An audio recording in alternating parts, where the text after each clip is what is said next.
Matthieu 5, 22. Mais moi je vous dis que quiconque se met en colère contre son frère mérite d'être puni par les juges, que celui qui dira à son frère Raka mérite d'être puni par le Sanhédrin, et que celui qui lui dira insensé mérite d'être puni par le feu de la géhenne. Donc, la question est, a-t-on le droit de traiter quelqu'un d'imbécile ? Je me pose la question à moi-même. Pourquoi n'aurions-nous pas le droit de traiter quelqu'un d'imbécile ou d'insensé alors que Dieu le fait sans cesse ? Par exemple, au mauvais riche, il lui dit « Insensé, cette nuit même, tu seras redemandé ». Il a aussi traité Hérode de renard et les pharisiens de sépulcres blanchis. Même à ses disciples, il a dit plusieurs fois « race incrédule et perverse ». Et oui, même Jésus a été quelquefois exaspéré. J'en conclus qu'il est autorisé, dans certaines circonstances, de taxer quelqu'un de race de vipère ou de fils du diable. Avec un degré de colère moindre, on peut dire tout simplement « dans cette affaire, tu t'es comporté comme un insensé ». Cependant, ce n'est pas parce qu'on se comporte en insensé dans une affaire qu'on est inintelligent dans tous les domaines de notre vie. Prenons l'exemple de Josaphat dans 2 Chroniques 19, 2, 3. Josaphat, roi de Juda, revient en paix dans sa maison de Jérusalem. Jéhu, fils de Hanani, le prophète, alla au-devant de lui et il dit au roi Josaphat : « Doit-on secourir le méchant et aimes-tu ceux qui haïssent l'Éternel ? À cause de cela, l'Éternel est irrité contre toi.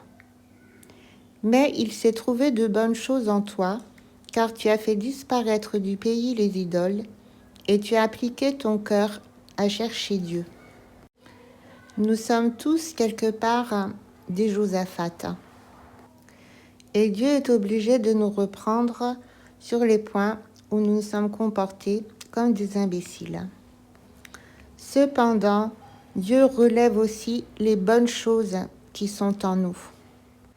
Une personne saine et équilibrée va tout simplement dire « Oui, dans cette affaire, je me suis vraiment comporté comme un imbécile, point. » Et Dieu n'est pas si sévère que ça.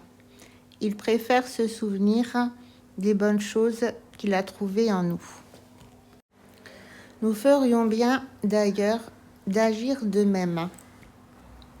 Car la Bible dit « Heureux les miséricordieux ». Et il te sera fait comme tu auras fait aux autres. Tout ça pour dire qu'en matière d'insultes, il faut être très prudent, au risque de s'apercevoir d'ailleurs que les personnes que nous avons insultées sont bien meilleures que nous ne l'avons imaginé, et souvent bien meilleures que nous-mêmes.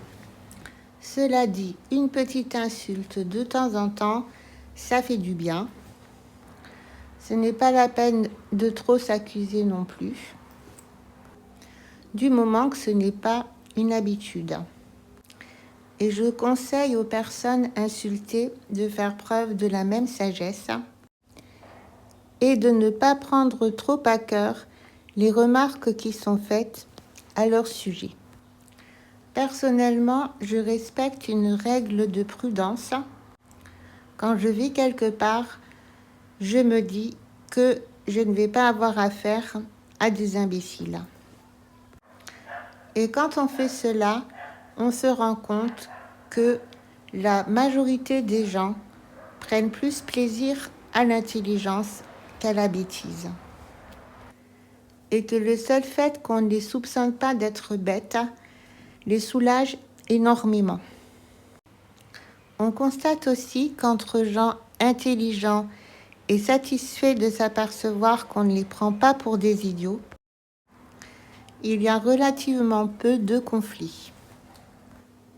Conclusion, laissons les noms d'oiseaux au vestiaire et préférons faire des compliments.